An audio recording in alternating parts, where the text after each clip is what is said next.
नमस्कार, मैं हूं रवि खैंत्रा। एचएनएम पर वक्त है तीन बड़ी खबरों का। सबसे पहले बड़ी खबर से शुरुआत मेरठ से करते हैं। मेरठ का एक वीडियो सोशल मीडिया पर तेजी के साथ वायरल हो रहा है, जिसमें सपा के पूर्व सांसद हरीश पाल के परिवार वाले सड़क पर मारपीट कर रहे हैं। जानकारी के मुताबिक रविवार शाम को साइड न मिलने पर दबंगों ने कार सवार बीजेपी नेता के इंजीनियर भतीजे को रोका और उसे दौड़ा दौड़ाकर पीट दिया। उन्होंने गुंडे बुलाकर दौड़ती कार के शीशे तोड़े और अपनी दुकान पर पहुंचने पर पिता बेटे दोनों की सड़क पर पिटाई की। वहीं सड़क पर इतना कुछ होता रहा, लेकिन मेरठ में राम राज्य के समस्त शूरवीर जेब में हाथ डाले खड़े रहे। मामले में पुलिस ने पूर्व सांसद के 3 लोगों को हिरासत में लिया, लेकिन अब एफआईआर दर्ज नहीं की गई है, लिहाजा कई तरह के सवाल हैं। सूत्रों का कहना है कि पीड़ित बीजेपी के नेता ने कार्रवाई के लिए आवेदन नहीं दिया। पूर्व सांसद मामले को दबाने की पूरी कोशिश कर रहे हैं। पुलिस पर भी भारी दबाव बनाया जा रहा है, इस बात की भी सूचना है। तो आपको बता दें कि बीजेपी नेता के भतीजे की पिटाई की गई है। बेटे की सड़क पर यहां पर पिटाई की गई। पुलिस की हिरासत में 3 लोग बताए जा रहे हैं, लेकिन यहां पर कोई एफआईआर दर्ज नहीं हुई है। बड़ी बात यह है कि यह कहा जा रहा है कि यहां पर पुलिस के ऊपर भी भारी दबाव है, नेताओं का दबाव है, जिस वजह से पुलिस कोई कार्रवाई करती हुई नहीं दिखाई दे रही है। तो पूर्व सांसद के परिजनों की ये दबंगई सड़क पर खुलेआम देखने को मिली। यहां पर गुंडे बुलाकर दौड़ती कार के शीशे तोड़े गए।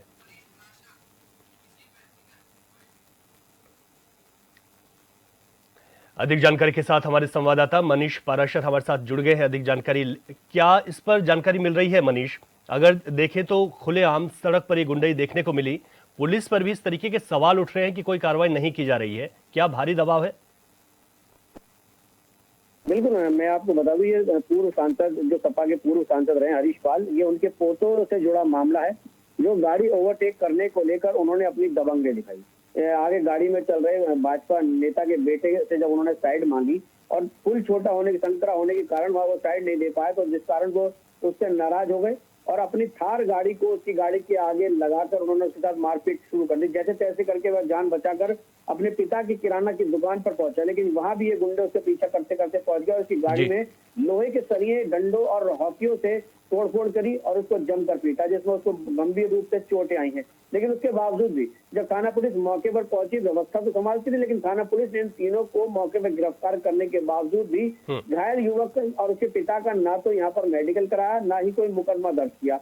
लगातार इसमें समझौते के प्रयास होते रहे, लेकिन अब जिस तरह से किरकिरी होती पुलिस की नजर है, मेरठ पुलिस की जिस तरह से किरकिरी हो रही थी कि 24 घंटे बीतने के बावजूद ऐसे आरोपियों पर कोई कार्रवाई नहीं की गई जो पूर्व सांसद के पोते हैं और मौजूदा समय में जो यहाँ पर वो दबंगई कर रहे हैं, लेकिन उन पर कोई भी कार्रवाई पुलिस कहीं ना कहीं किसी दबाव में नहीं कर रही थी। अब देखा गया है कि एसपी सिटी ने इसमें हाल फिलहाल में अभी तुरंत ही इसमें मुकदमे के आदेश भी करे हैं और थार गाड़ी जो उनकी गाड़ी थी उसको भी सीज कर दिया और तीनों को पुलिस ने अब मुकदमा दर्ज कर जेल भेजने की तैयारी भी कर दी। हालांकि अभी तक भी इसमें मुकदमा दर्ज नहीं हुआ है। साफ तौर पर पुलिस का कहना है कि अगर इसमें तहरीर आती है तभी मुकदमा दर्ज होगा। पुलिस पता दबाव में है और पुलिस लगातार इसमें समझौते के प्रयास कर रही है, दोनों पक्षों को समझाने का पूरा कार्य करे। जबकि भाजपा नेता भी थाने में पहुंचे हैं, उन्होंने भी पुलिस को मुकदमा दर्ज करने के लिए कहा, लेकिन पुलिस कहीं ना कहीं पूर्व सांसद के दबाव में नजर आ रही है, जिस कारण इस पर कार्रवाई नहीं हो पा रही। बिल्कुल मनीष, जिस तरीके से ये वीडियो सामने निकल कर आया है, ये दिखाता है कि निश्चित तौर पर यहाँ पर जो कार्रवाई की जानी चाहिए थी वो कार्रवाई नहीं हुई है।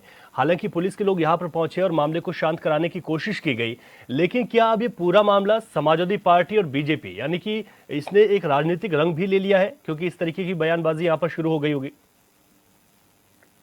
बिल्कुल, राजनीतिक रंग इस पर हो गया है। मैं आपको बता रहा हूँ, तो क्योंकि वो किराना व्यापारी भी हैं जिनके बेटे को पीटा गया, उनको भी पीटा गया। आप तस्वीरों में देखेंगे तो दोनों पिता पुत्र को गिराकर सड़क पर पीटा जा रहा है। उसके बावजूद भी यहाँ पर पुलिस, देखिए वीडियो देखने के बावजूद संज्ञान नहीं ले रही और तहरीर का इंतजार करती नजर है। पुलिस इसमें चाहती तो अपनी तरफ से भी इसमें मुकदमा दर्ज कर सकती थी, क्योंकि व्यापारी भी नेता हैं, तो व्यापारी नेता भी उनके पक्ष में वहां खड़े हो गए थाने में, लेकिन तब भी मुकदमा दर्ज नहीं हुआ। तो भाजपा नेता जो जयकरण यहाँ पर पूर्व यहाँ जिलाध्यक्ष भी रहे हैं और उनका जो यहाँ पर रिश्तेदारी है, उनसे उनके कहने के बावजूद यहाँ मुकदमा दर्ज हुआ। तो कहीं ना कहीं देखा जा रहा है जो सपा के पूर्व सांसद हरीश पाल वो दबंग रहे हैं और दबंगता के चलते आज उनके पोतों पर भी यहाँ मुकदमा दर्ज नहीं हो रहा। सरेआम वो गुंडई करते नजर आ रहे हैं, लोगों को पीट रहे हैं, फिर भी आखिर पुलिस उन पर मुकदमा अपनी तरफ से क्यों दर्ज नहीं कर रही, ये बड़ा सवाल है। बिल्कुल ठीक है मनीष, आपने आप बने रहिएगा हमारे साथ। इस पूरे मामले पर पुलिस ने क्या कुछ कहा है वो भी आपको सुना देते हैं। सदर बाजार में आगुलीन चौकी पड़ती है, वहाँ पर दो पक्षों के बीच में मारपीट हुई है।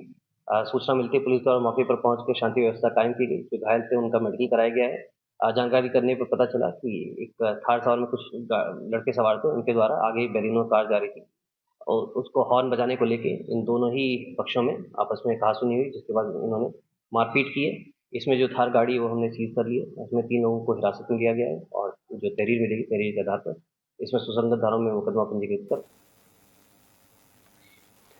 मनीषा, पर पुलिस इस बात को कह रही है कि जो गाड़ी है उसको सीज कर दिया गया है, सुसंगत धाराओं में इस पर आगे कार्रवाई हम लोग कर रहे हैं, लेकिन जो दबाव की बात की जा रही है सपा की ओर से, ये पूरी तरीके से दबाव आप कह रहे हैं कि यहां पर उनके परिजनों की दबंगई देखने को मिली है और इस तरीके से पहले भी ये देखा गया है कि जो सांसद रहे हैं वो दबंग नेता कहलाए जाते हैं, लेकिन दूसरी तरफ भारतीय जनता पार्टी के ही लोग जुड़े हुए हैं। तो ऐसे में अब ये मामला किस तरीके से मेरठ में तूल पकड़ता जा रहा है मनीष?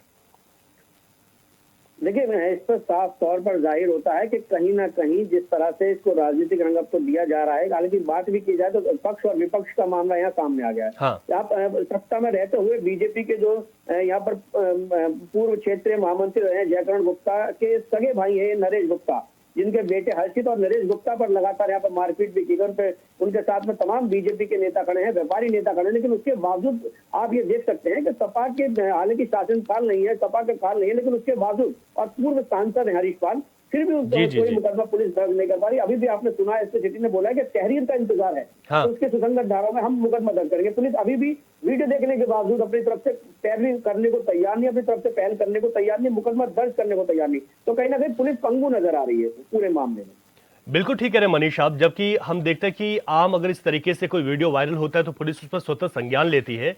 पुलिस जबकि यहां मौजूद भी रही, लेकिन उसके बाद भी यहां पर तहरीर का इंतजार किया जा रहा है, जो कि मारपीट सबके सामने है, खुले तौर पर दबंगई यहां पर की गई है, लेकिन तहरीर का इंतजार करना।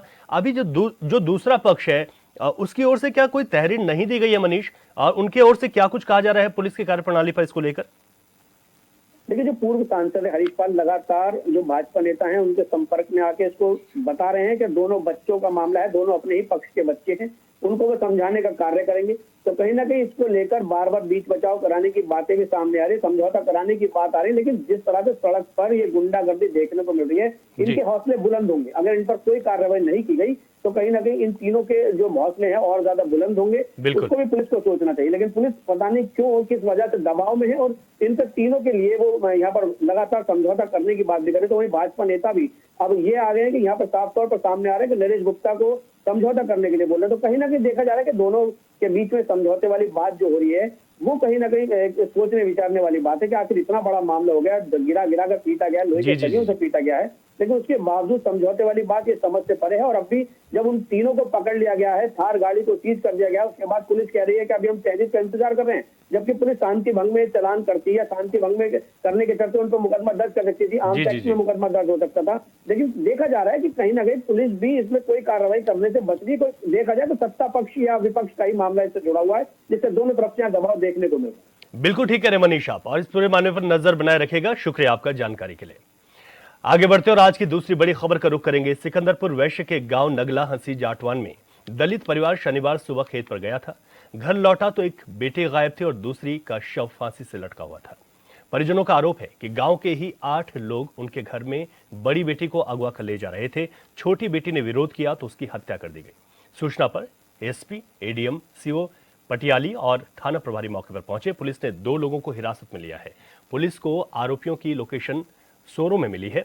भगवान सिंह वंचित जाति से आते हैं। पूजा का विवाह हो चुका है। शनिवार का सुबह और उनकी पत्नी के साथ खेत में तंबाकू की फसल देखने गए थे।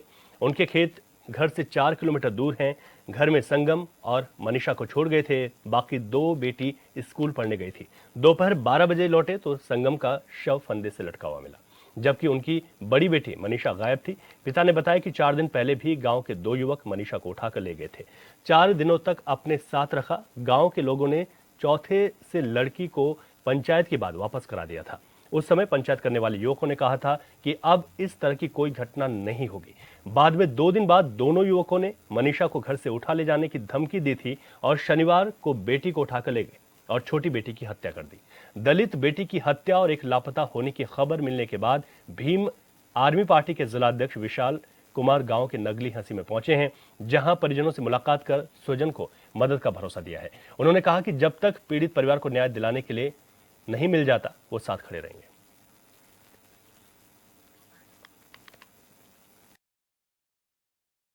देखिए, घटना कासगंज जिले के पटियाली विधानसभा के नगला हंसी में हुई, जिसमें एक बेटी की बॉडी मिली घर में और दूसरी बेटी घर से गायब थी। जैसे ही ये सूचना हमें प्राप्त हुई, हम तुरंत गांव में पहुंचे और पीड़ित परिवार से मुलाकात की। उसके बाद आज हमारे नेता भाई चंद्रशेखर आज़ाद जी, राष्ट्रीय अध्यक्ष जी, नगीना सांसद जी ने पीड़ित परिवार से बात की। बात करने के बाद उन्होंने पूरा परिवार को आश्वासन दिया कि हम परिवार के साथ हैं।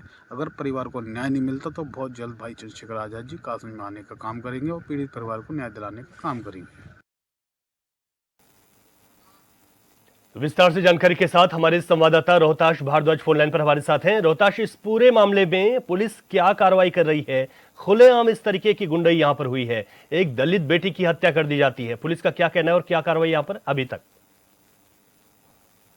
के लिए बता दूं, यह पूरा प्रकरण अब जनपद पर हाईलाइट हो गया है। यहाँ पर एक दलित मासूम लड़की की मौत का जो मामला था, उसने पूरी तरीके से तूल पकड़ लिया है। यहाँ पर भीम आर्मी पूरी तरीके से एक्टिव है गई है और भी राजनीतिक दल इसमें एक्टिव हो गए हैं। एक मासूम लड़की का बीते दिनों घर में ही शव मिला था। परिजनों का आरोप था कि गांव के ही कुछ लोगों ने हत्या कर दी है। सबसे बड़ी बात यह है रवि कि जो मासूम लड़की जिसका शव मिला था, उसकी 15 वर्षीय बहन बीते दिन से ही लापता है। अभी तक पुलिस उसका सुराग नहीं लगा पाई है। पुलिस की एक्टिविटी पर यहाँ पर सवाल खड़े होते हैं।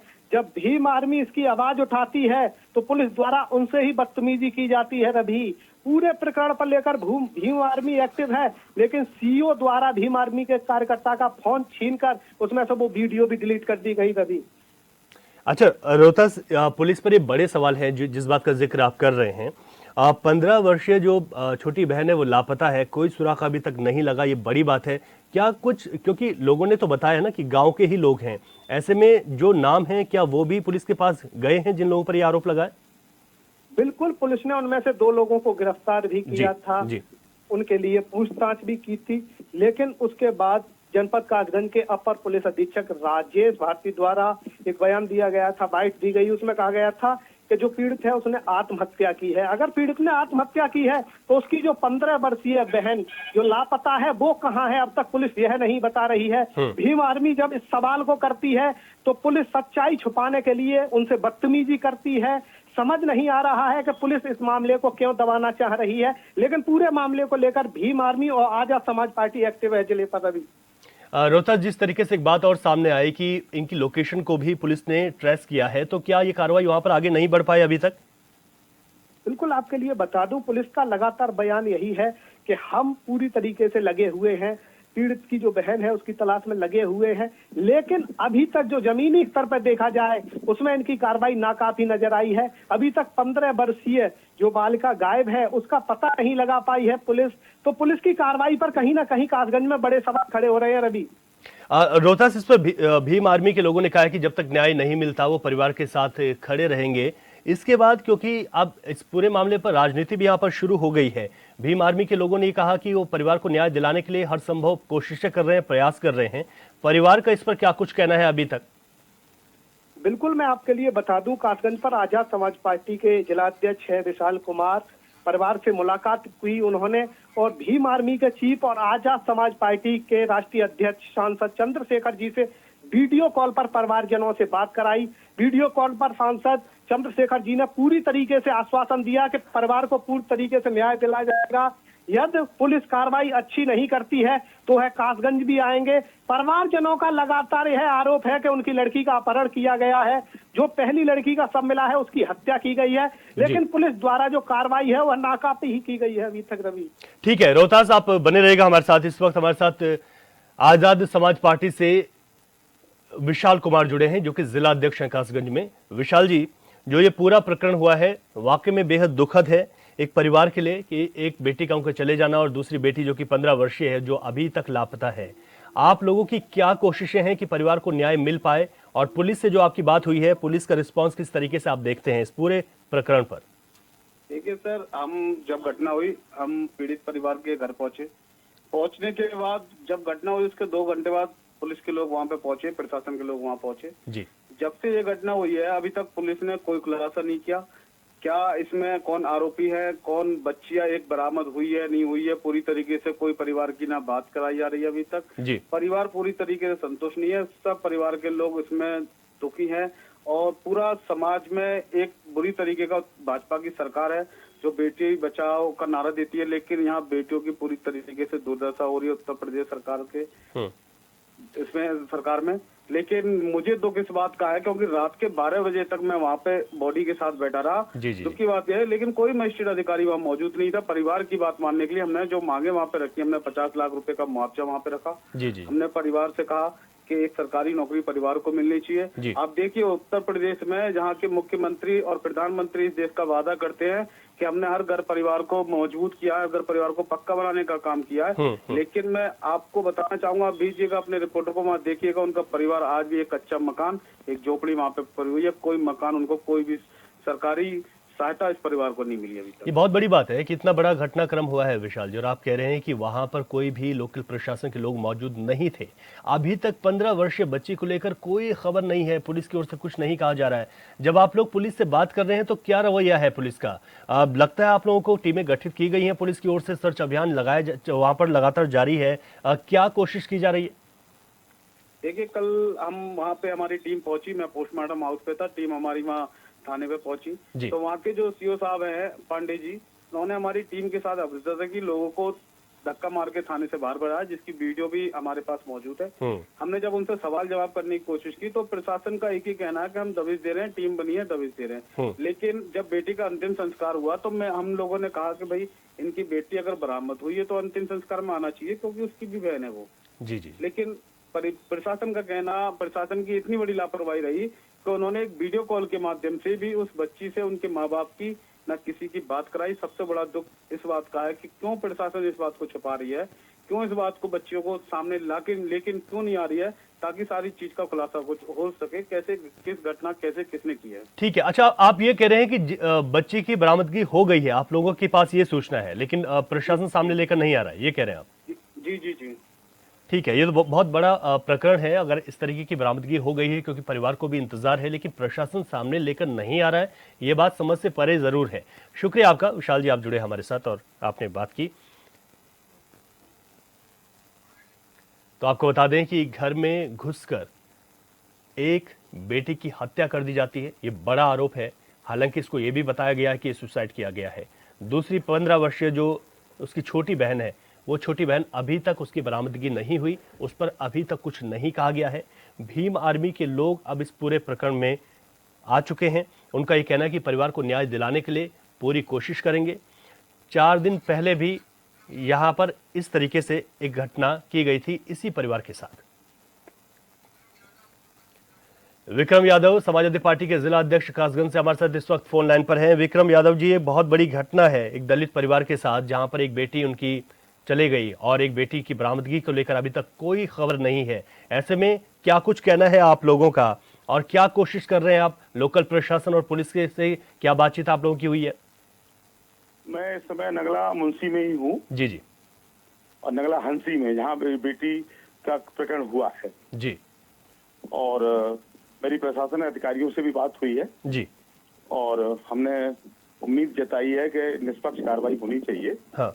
बेटी की बरामदगी होनी चाहिए। हाँ। और दूसरी चीज ये है कि ये जो घटनाएं इस समय हो रही हैं, जी, देखिए बुलंदशहर में भी हुई, मथुरा में भी हुई, तो इस सरकार में दलितों के साथ न्याय नहीं हो पा रहा है। और एक्यूज्ड किसी भी वर्ग का हो, किसी भी समाज का हो, उसके खिलाफ कड़ा एक्शन होना चाहिए, उसे दोषी के रूप में देखा जाना चाहिए। बिल्कुल बिल्कुल। और प्रशासन को बेटी बरामद करनी चाहिए, पीड़ित को न्याय दिलाना चाहिए और समाजवादी पार्टी पीड़ित के साथ है। अच्छा, इसमें जिस तरीके से पुलिस की कार्यशैली पर सवाल खड़े हो रहे हैं कि इतना वक्त हो गया है, पुलिस की ओर से बरामदगी नहीं की गई, कुछ अन्य पॉलिटिकल पार्टी से लोगों का कहना है कि बरामदगी हो गई है लेकिन उस बेटी को सामने नहीं लाया जा रहा है, कि ऐसा क्या राज है? क्या आप लोग सहमत है इस बात से? ऐसा है कि देखिए, अब इन्वेस्टिगेशन के मामले में मुझे कोई बहुत ज्यादा तो नहीं कुछ कहना है। हाँ। लेकिन जहाँ तक मेरा जो जानकारी है, बेटी की बरामदगी हो गई है। अच्छा। और अब ये प्रशासन है, पुलिस है, उसको अपने स्तर से इसमें क्या चीजें हैं, क्योंकि कानून के दायरे में विवेचकों को भी पूरा समय मिलना चाहिए। हाँ। क्योंकि नहीं, ये ठीक बड़ा बात है। मामला है, छोटा मामला नहीं है। ठीक बात है, पूरा समय मिलना चाहिए ताकि इस पूरे मामले का खुलासा हो सके और तमाम जो लोग इसमें संलिप्त हैं उनको कड़ी सजा भी मिल सके। विक्रम यादव जी, आपका बहुत शुक्रिया। हमारे संवाददाता रोहताश हमारे साथ जुड़े हुए थे। रोहताश, आपका भी बहुत शुक्रिया। आगे बढ़ते हैं। फिरोजाबाद के रसूलपुर से लेकर नालबंद तक स्मार्ट सिटी के तहत कार्य कराया जा रहा है, जिसके लिए अंडरग्राउंड बिजली की लाइन डालने का काम भी जारी है। लेकिन ये निर्माण कार्य अब दुकानदारों के लिए मुसीबत बन गया। दुकानदारों का कहना है कि ठेकेदार और मजदूरों ने 4 महीने पहले उनकी दुकानों के सामने खोद डाला, जिसकी वजह से उन्हें काफी परेशानी हो रही है। वहीं नगर निगम के नोटिस के बाद भी काम में तेजी नहीं आ पा रही है। अब मामले में मुख्य अभियंता का कहना है कि अगर 1 सप्ताह के अंदर कार्य में तेजी नहीं लाई गई तो संबंधित ठेकेदार के खिलाफ जुर्माना लगाने की कार्रवाई की जाएगी। तो आपको बता दें कि रसूलपुर से लेकर नालबंद तक स्मार्ट सिटी का काम चल रहा है। स्मार्ट सिटी के काम होने से दुकानदार परेशान है। वो इस वजह से परेशान है क्योंकि जो काम चल रहा है वो कछुआ गति से चल रहा है, रफ्तार बहुत धीमी है, गड्ढे खोद दिए गए। लेकिन अब यहाँ पर जो व्यवसायी हैं, जो व्यापारी हैं, उनके लिए दिक्कतें हैं। दुकानों के बाहर मजदूरों ने गड्ढे खोद दिए, लेकिन ये कब तक इस काम को पूरा किया जाएगा, ये बड़ा सवाल है। सवाल ये भी है कि नगर निगम ने कई बार नोटिस जारी कर दिया है, लेकिन उसके बाद भी काम में तेजी नहीं आई है। नोटिस जारी करने का मतलब है कि नगर निगम भी इस बात को मानता है कि यहाँ पर काम में तेजी लानी चाहिए। लेकिन स्मार्ट सिटी के तहत जहाँ पर जो काम किए जा रहे हैं, लोगों को सहूलियत मिले, लेकिन उसी सहूलियत को अगर उस काम की रफ्तार तेज हो तो जल्द। दिक्कत सर ये है, मट्टी सामने डाल गए हैं और कुल मिला के कई बार बोला भी है तो वो टाल देते हैं कि आज हटवा देंगे, कल हटवा देंगे। 1 हफ्ते से मट्टी यहाँ पड़ी हुई है, कस्टमर को आने में प्रॉब्लम हो रही है, दुकानदारी में प्रॉब्लम हो रही है। ये दिक्कत है। निर्माण कार्य की स्पीड तो बहुत स्लो ही चल रही है, आप देख लो खुद। बहुत टाइम हो गया ये पड़ा हुआ ऐसे ही। अभी तक दिक्कत आएंगी, वो तो जब काम नहीं होगा, कस्टमर ही नहीं आ पा रहा है तो दिक्कत तो आएगी ना। मट्टी डली हुई है, उनसे कहते हैं ठेकेदार से, तो ठेकेदार सुनते हैं नहीं है। वो कहते हैं आज करा देंगे, कल करा देंगे, सुनते हैं नहीं, कह के चले जाते हैं। किस तरह से व्यापार में करने में दिक्कत आ रही है? व्यापार में कोई आता ही नहीं आता है, तो वहीं सरक जाता है। कितने दिन हो गए? ये कम से हफ्ता भर हो गया। तो ये है कि हमारी मट्टी एक सार हो जाए और हमारे यहाँ आना जाना चालू हो जाए ग्राहकों का। हमें 8 दिन हो गए बुखार आते हुए, हम चले गए थे, फिर आए हैं तो देखा, हमें सवेरे गए थे उनसे, कल भी कहा था, आज भी कहा था, कोई सुनवाई नहीं। अभी नगर निगम द्वारा जो है इस कार्य पे 2-3 नोटिस जारी की गई है, तो ठेकेदार द्वारा थोड़ा काम में तेजी लाई गई। लेकिन अगर 1 सप्ताह में अपेक्षित तेजी नहीं लाते हैं तो उनके विरुद्ध एग्रीमेंट के शर्तों के अनुरूप जो है अर्थदंड लगाया जाएगा। इसी खबर पर अधिक जानकारी के साथ हमारे संवाददाता मुकेश कुमार बघेल इस वक्त हमारे साथ लाइव जुड़ गए हैं। मुकेश, स्मार्ट सिटी का काम चल रहा है, दुकानदारों का साफ तौर पर यह कहना है कि गड्ढे खोद दिए गए, लेकिन काम की रफ्तार बहुत धीमी। कई बार नोटिस जारी कर दिए गए, लेकिन उसके बाद भी काम की रफ्तार नहीं बढ़ी। आखिर ये ठेकेदारों की मनमानी क्यों यहाँ पर?